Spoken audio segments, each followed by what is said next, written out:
खनिज संसाधनों में हम जानेंगे कि खनिज क्या होता है, अयस्क क्या होते हैं और खनिज कितने प्रकार के होते हैं, इन तरीके से पूरा वर्णन करेंगे।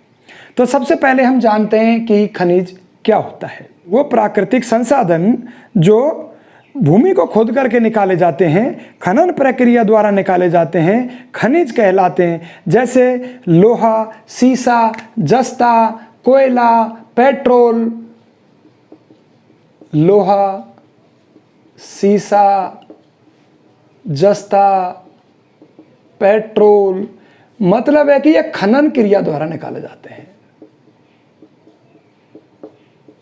खनन क्रिया इसमें मुख्य रहती है, भूमि को खोद करके निकालने की क्रिया इसमें शामिल होती है, खनिज कहलाता है। तो हम देखते हैं कि अयस्क क्या होता है।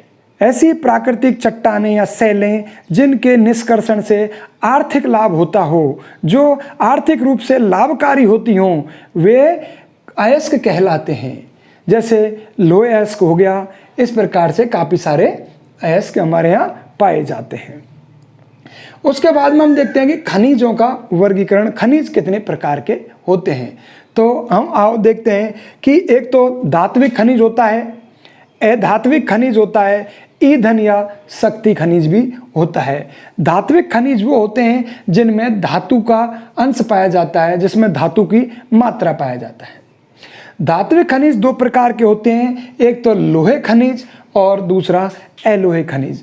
लोहे खनिज वैसे खनिज होते हैं जिनमें लोहे का अंश पाया जाता है, और अलोहे खनिज वो खनिज होते हैं जिनमें लोहे का अंश नहीं पाया जाता है। तो लोहे खनिजों में कौन कौन से खनिज शामिल होते हैं, जैसे एक तो लोहा, मैग्नीज, टंगस्टन, क्रोमाइट, निकेल, ये सभी लोहे खनिज के उदाहरण हैं। दूसरा है अलोहे खनिज। अलोहे खनिजों में जैसे सीसा, जस्ता, तांबा, चांदी, सोना, बॉक्साइट, टिन, मैग्नेसाइट, ये सभी अलोहे खनिज के उदाहरण हैं। अधात्विक खनिज। अधात्विक खनिज क्या होते हैं? अधात्विक खनिज वे खनिज होते हैं जिनमें धातु की मात्रा नहीं पाई जाती है। इनमें जैसे इनके उदाहरण हैं अब्रक, एस्बेस्टस, पाइराइट, नमक, जिप्सम, हीरा, ये सभी अधात्विक खनिज हैं। इनके अलावा और हम देखें तो चूना पत्थर भी अधात्विक खनिज है। चूना पत्थर। इसके अलावा और देखें तो रॉक फास्फेट। इसके अलावा और देखें तो डोलोमाइट। ये अधात्विक खनिजों के उदाहरण हैं। ईंधन खनिज या शक्ति खनिज ऐसे खनिज जिनसे हमें ऊर्जा की प्राप्ति होती हो, ईंधन खनिज या शक्ति खनिज कहलाते हैं। इनमें कोयला हो गया, पेट्रोल हो गया, अणु शक्ति बनाने वाले खनिज हो गए। अब इनमें भी कई प्रकार खनिज होते हैं। जैसे अणु शक्ति खनिज कौन कौन से, जैसे एक तो यूरेनियम है, थोरियम है, जिरकन, ग्रेफाइट, इस प्रकार से ये सभी ईंधन खनिज हो गए। कोयला, खनिज तेल और अणु शक्ति बनाने वाले खनिज हो गए, जैसे जिनसे अणु ऊर्जा प्राप्त होती है, परमाणु ऊर्जा प्राप्त होती है, यूरेनियम, थोरियम, जिरकन, ग्रेफाइट। इस प्रकार से खनिजों का वर्गीकरण था धात्विक, अधात्विक और ईंधन खनिज।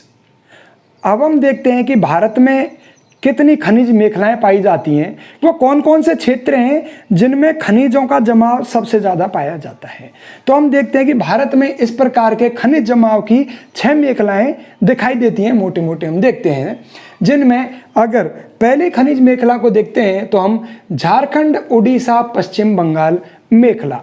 यह छोटा नागपुर के पठार पे और उड़ीसा के पठार को अगर ये देखें तो इसमें ये वाला हिस्सा में पूरी तरीके से इसमें खनिजों का जमाव सबसे ज़्यादा पाया जाता है, जहाँ पर झारखंड राज्य में, पश्चिम बंगाल में, छत्तीसगढ़ में और छत्तीसगढ़ का पूर्वी भाग इसमें थोड़ा सा शामिल है, और पश्चिम बंगाल में, उड़ीसा में, इनमें यह मेखला पूरी तरह स्थापित है, जहाँ पर काफ़ी सारे खनिज पाए जाते हैं। अगर हम यहाँ के खनिजों की बात करें तो इस वाले क्षेत्र में कौन कौन से खनिज मिलते हैं, तो हमें एक तो लोहा, कोयला, मैग्नीज, अभ्रक, तांबा, बॉक्साइट, चूना पत्थर, इल्मेनाइट, क्रोमाइट और फास्फेट। इन सारे खनिजों का जमाव इस झारखंड, उड़ीसा, पश्चिम बंगाल मेखला में पाया जाता है। ये खनिज यहाँ पर काफ़ी बहुतायत की मात्रा में पाए जाते हैं।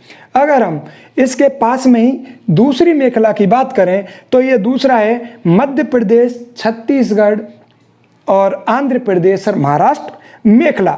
इस वाले एरिया में ये दूसरी पेटी पाई जाती है। अगर मुख्यतः इसके मतलब मेन खनिजों का जमाव इस वाले क्षेत्र में यह पाया जाता है, जिसमें मध्य प्रदेश, छत्तीसगढ़, आंध्र प्रदेश और महाराष्ट्र हैं। तो इस मेखला में कौन कौन से खनिज पाए जाते हैं अगर हम इनकी बात करें तो लोहा, मैंगनीज, बॉक्साइट, चूना पत्थर, अभ्रक, तांबा और हीरा, ये यहाँ पर अधिक जमा पाया जाता है। यहाँ से इनका खनन किया जाता है। तीसरी पेटी है कर्नाटक, तमिलनाडु मेखला। कर्नाटक, तमिलनाडु मेखला में कर्नाटक और तमिलनाडु का इस वाले हिस्से में अधिकतर खनिजों का जमाव पाया जाता है। इसमें हम देखें तो सबसे ज़्यादा यहाँ पे कौन कौन से खनिज निकलते हैं तो हम देख कहते एक तो सोना निकलता है, लोहा निकलता है, मैग्नीज, तांबा, बॉक्साइट, लिग्नाइट, चूना पत्थर, जिप्सम, क्रोमाइट आदि प्रकार के खनिज कर्नाटक, तमिलनाडु मेखला में पाए जाते हैं। इसके अलावा हम इसी के पास की एक मेखला है, इसका नाम है केरल राज्य में जो ये पाई जाती है और इसका नाम भी है केरल मेखला। तो केरल मेखला में हम खनिजों को देखें तो इसमें मोनोजाइट, तो मोनोजाइट यह अणु शक्ति प्राप्त करने का एक खनिज है। यह केरल के रेतीले क्षेत्र में, केरल की जो बालुका है समुद्र के तट पर, वहाँ पर मोनोजाइट काफ़ी बहुतायत मात्रा में पाई जाती है। तो वहाँ पे मोनोजाइट, जिरकन, गार्नेट और चिकनी मिट्टी, ये खनिज केरल मेखला में पाए जाते हैं। और इसके अलावा हम देखें तो राजस्थान, गुजरात मेखला, ये इस वाले क्षेत्र में है पांचवी पेटी। राजस्थान में और गुजरात में मेखला है। मुख्यतः खनिज इसमें इस वाले एरिया में पाए जाते हैं, इस वाले एरिया में मुख्यतः खनिज, और गैस, तेल ये इस वाले एरिया में पाए जाते हैं। तो यहाँ पे कौन कौन से खनिज निकाले जाते हैं, राजस्थान, गुजरात में कौन कौन से खनिजों का ज़्यादा जमा पाया जाता है इस मेखला में, तो हम देखेंगे चांदी, तांबा, सीसा जस्ता, अभ्रक, मैग्नीज, लिग्नाइट, संगमरमर, ग्रेनाइट, जिप्सम, एस्बेस्टस, नमक। नमक की यहाँ काफ़ी सारी झीलें हैं, जैसे कि सांबर झील है, पंचपदरा झील है, लूणकरणसर झील है, ये काफ़ी सारी झीलें हैं। नमक, ग्रेनाइट, पेट्रोल और प्राकृतिक गैस यहाँ पर इस क्षेत्र में निकाले जाते हैं। जैसे कच्छ के रण में हो गया, पश्चिम राजस्थान का जो ये एरिया है, मरुस्थलीय एरिया हो गया, इस वाले क्षेत्र में ये पेट्रोल और गैस निकाले जाते हैं। और बाकी अरावली क्षेत्र में भी काफ़ी सारे ये पूरा काफ़ी सारे खनिज निकाले जाते हैं। इसके अलावा हम बात करें कि अंतिम और छठी मेखला की, तो जिसमें हिमालयन मेखला, हिमालय मेखला में सबसे ज़्यादा खनिजों का जमाव पाया जाता है तो ये अरुणाचल प्रदेश वाले क्षेत्र में है या असम वाले क्षेत्र में है। इधर खनिजों का जमाव सबसे ज़्यादा पाया जाता है। तो इस वाले क्षेत्र में हम खनिजों की बात करें कि क्या क्या खनिज हैं, तो यहाँ पर तांबा, सीसा, जस्ता, निकिल, कोबाल्ट, सोना, चांदी, क्रोमाइट, बेरिलियम और इसके अलावा यहाँ पर खनिज तेल भी निकाला जाता है। और इन खनिजों की काफ़ी, हिमालय क्षेत्र एक ऐसा संभावित क्षेत्र है जहाँ पर इनके अलावा और भी कई प्रकार के खनिज मिलने की संभावना है। इस प्रकार से हमने देखा खनिज क्या होता है, अयस्क क्या होता है, खनिज कितने प्रकार के होते हैं, धात्विक, अधात्विक, ईंधन खनिज। उसके बाद में हमने देखा कि भारत में खनिजों का जमाव कितनी पेटियों में, कितनी मेखलाओं में पाया जाता है। तो खनिजों का जमाव हमने 6 पेटियों के बारे में पूरा वर्णन किया, कहाँ कौन कौन से खनिज मिलते हैं।